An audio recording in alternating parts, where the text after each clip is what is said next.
It really is a wonderful life.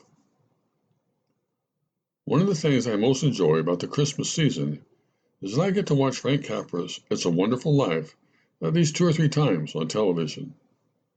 For those of you who haven't seen it in a while, it's an old RKO movie made way back in the 1940s, starring Jimmy Stewart as George Bailey, a dreamer who desperately wants to get out of tiny Bedford Falls, USA, and make a better and more exciting life for himself.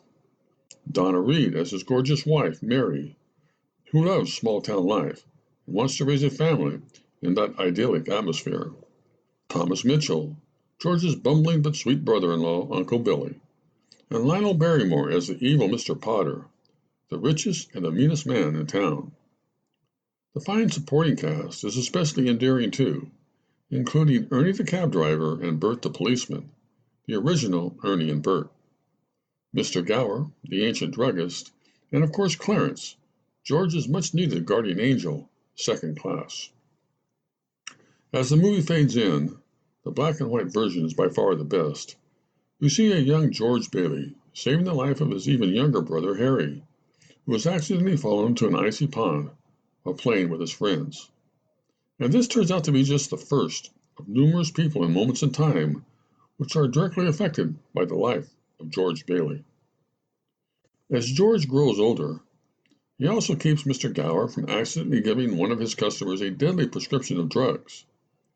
He gives the money he had saved for his own college education to his brother and sends him off to the university he himself had long dreamed of attending. And he reluctantly takes over the leadership of the family business, an old savings and loan company which never makes much money, but allows many of the citizens of Bedford Falls to live in decent homes, which they can someday hope to actually own themselves. So, poor George Bailey never gets the opportunity to fulfill any of his most cherished dreams. He never gets to attend college. He never becomes a famous architect who travels all over the world constructing airports and grand buildings. And he never makes the kind of money which would allow him the freedom to leave tiny Bedford Falls once and for all. What George Bailey does end up doing, however, is marry pretty Mary Hatcher, a hometown girl who's been crazy about him ever since he can remember. And it isn't long before they are raising a large family in the drafty old Granville house.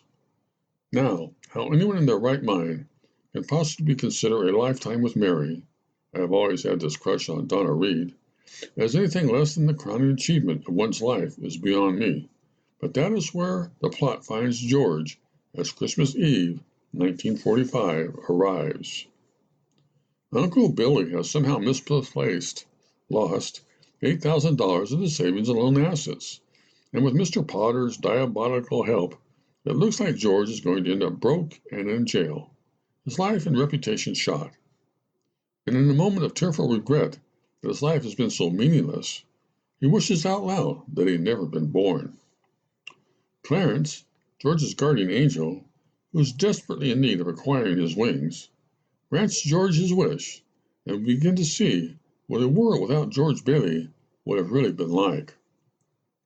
Among other things, his brother would have drowned in that pond at the age of 9 because George would not have been there to save him.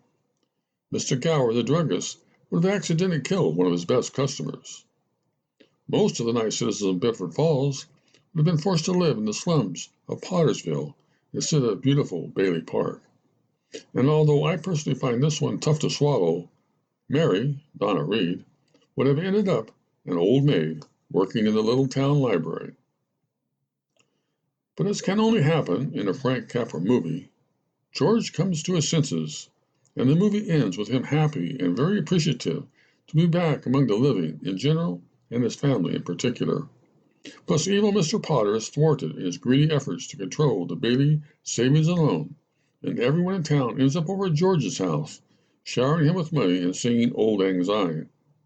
Oh, and Clarence also finally gets his wings. He's been trying for 200 years. And he leaves behind a note to George explaining that no man is a failure who has friends. No matter how many times I have watched this movie, usually late at night with the Christmas trees lights glowing, I never seem to tire of being reminded that none of us get it all, and that all good people must return to their burdens. But maybe even more important than that is the basic theme of It's a Wonderful Life, that it really is great to be alive, and that every single life makes a huge difference, often in ways we don't even know or understand, and that if we live our lives with kindness and compassion for others, sooner or later we all get to spend a moment or two doing the Charleston with Donna Reed.